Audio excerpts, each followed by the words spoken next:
زه خو لاول د دې څومره ملګري چې راغلي دي په دې باران کې د ورېځو کې خلکو خپل کارونه پرېښودي دي، زه د دې خپلې پارټۍ د طرف نه او د خپلو ټولو مشرانو د طرف نه د دې ټولو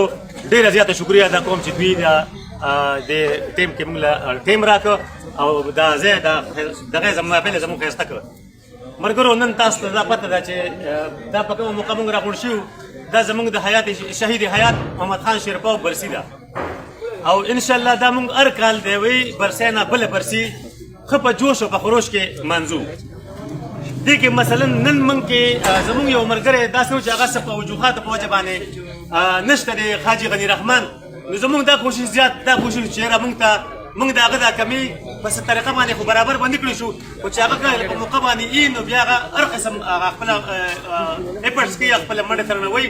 نو دې پېره موږ د هغه په وجه باندې لږ زیات زور دا کوو چې هغه په موقع نشته دی، نو چې هسې دی چې زموږ نه دا برسي لږه ناکامه نه شي. الحمدلله زه په دې ډېر شکر ګزار یم زه دې خپلو ملګرو د ټولو چې د نور کله نه انشاءالله نن زموږ ملګري ښه په جذبې سره راغلي دي او ښه په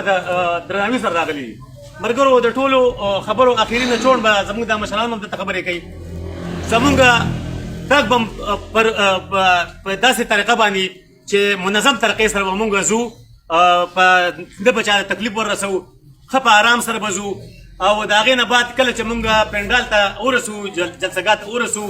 نو موږ به د اخري تقریر زموږ د ملي رهبر آفتاب احمد خان شیرپاو د اخري تقریر پورې به موږ انتظار کوو چې هغه تقریر وکړي، هغه تقریر ختم کړي، د هغې نه پس دوا وشي، موږ به ټول ښه راځو. منظور دی تاسو ټولو ته؟ هر ملګری به بیا خپل خپل ګاډي له راځي. اوس به زموږ د مشران درته یو څو خبرې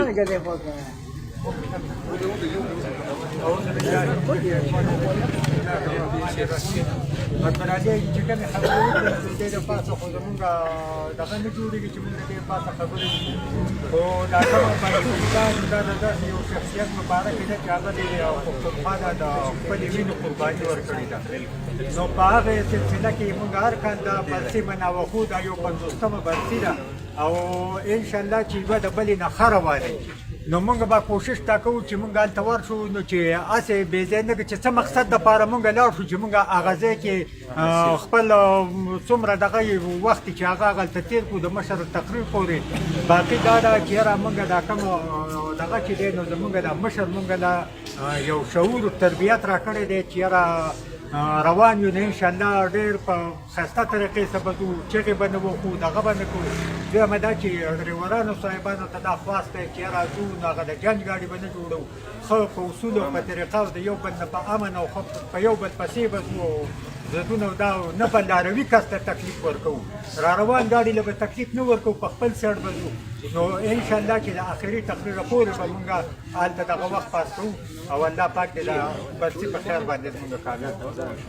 اعوذ بالله من الشیطان الرجیم، بسم الله الرحمن الرحیم. څونه ملګري چې زمونږ راغلي دي د غونډو ته خو اول په جمع السلام علیکم او ستړي مه شئ که څوک زموږ ستړي مه شو نو خیر پاتې شوي نو خفه نه شئ وروره. ستاسو بنګ ډېر غټ احسان ستاسو بنګ باندې دی چې تاسو بنګ په یو معمولي کال باندې ټول راووتئ او بنګ سره په دې جلوس کې شمولیت وکړو، شراکت هم راسره وکړو، نو په ایمان چې دا احسان موږ ستاسو نه شو راوړی. ډېره مهرباني وروره. دویمه خبر داسې ده چې کم ملګري دې ځای پورې راغلي دي او ورځ خو صرف زموږ خرابه شوله، هغه ټیم زموږ هسې هم خراب شو، نو د هغې سره سره به داسې اوس کوو چې دې ځای نه به په جمع باندې ځو او هلته پنډیل ته په جمع باندې نه وځو، پاتې کېږو به نه تر څو پورې چې تقریرونه ختم شوي نه د مشرانو او د هغوی هغه موږ ته څه اورېدی نه، د هغوی د موږ څه زده کړي نه، د هغې پورې موږ راپاسو، نو دا به ستاسو ټول سره موږ سره واده که نه راپاسې به یو ښه تر اخر پورې به ناست وي. جلوس کې به څوک هر څه کوي، که څوک ورانې کوي، څوک مستۍ، هغې موږ څه کار شته، موږ به خپل جلوس پر امن طریقې سره کوو چې نه چا له تکلیف ورکړو او نه موږ ته تکلیف ورسي، ځکه چې تاسو ټول زموږ مشران یې، زموږ کشران یې، زموږ ورونه یې، زموږ بچي یې، که تاسو کې خدای نه خاص یو کس زموږ نه خوښ شي نو هغه درد به ستاسو د یو کس نه به زموږ د ټولو درد دي، نو په موږ باندې چې تاسو کوم احسان کړی نو موږ هغه احسان تاسو برقرار وساتئ، تاسو مهرباني دا وکړئ چې پر امن طریقې سره لاړ شو، هلته پر امن طریقې سره خپل پروګرام وکړو او د هغې نه بعد چې خان څنګه تقریر اخري تقریر ختم شي د هغې نه بعد به راخورېږو. د ټولو ملګرو څومره د ګنډېري یونیکوسل ګنډېري ورکر دي زه د ټولو شکریه ادا کوم او دا ګټه چې دا کومه پروګرام چې تاسو جوړ کړی دی نو دا ستاسو د ټولو ښایست دی بلکې دا د ثابت ګنډیري نو کوستر ګنډیري ښایست دی دا ځان زموږ ښایست دی د ټولو ښایست دی دا ځان د آفتاب خان سکندر خان ښایست نه دی دا زموږ په خپل ګنډیري باندې احسان وکړو دا ورته موږ هغوی ته ښو کړله چې موږ ګنډیرې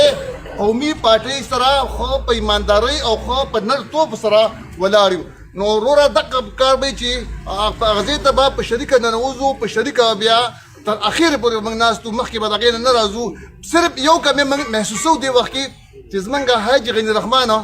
هغه پس مسله ده او الله دې ورته اسانه کړي انشاءالله به م راوځي قریب د راوبه وځي خو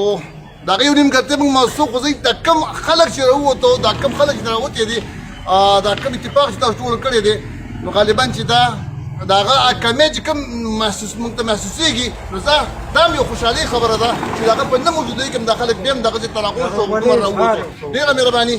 دویمه دا چې که خیر بیا کله پاڅونه دي نه که نه ګاډو ته خېږو نو یو مهرباني به دا کوو چې زمونږ یو خوږ ملګری چې اوس په موږ کې نشته دی هغه د دې دنیا نه هغه سفر کړی دی نو موږ به د هغه قبر خوا کې ودرېږو هغه ته به که خیر یو ځل الحمد درې ځل قرفو ووایو او همدغه شانته کې به پکې موږ د هغه دا پارچم ووایو چېرې دا پکې موږ ومنځله نو هغه قبر ته به موږ که خیر حاضري کوو د آفتاب انشاءالله نو د هغه لپاره به د مغفرت دعاګانې غواړو بیا به ګاډي ان شاء الله که خیر ان شاء الله اے ملګرو بس ټول صدور کېنئ ښه ده خیره صبر صبر صبر صبر دا مېلمه د نوښار دی د یو څو دې خبرې کول غواړي بسم الله الرحمن الرحیم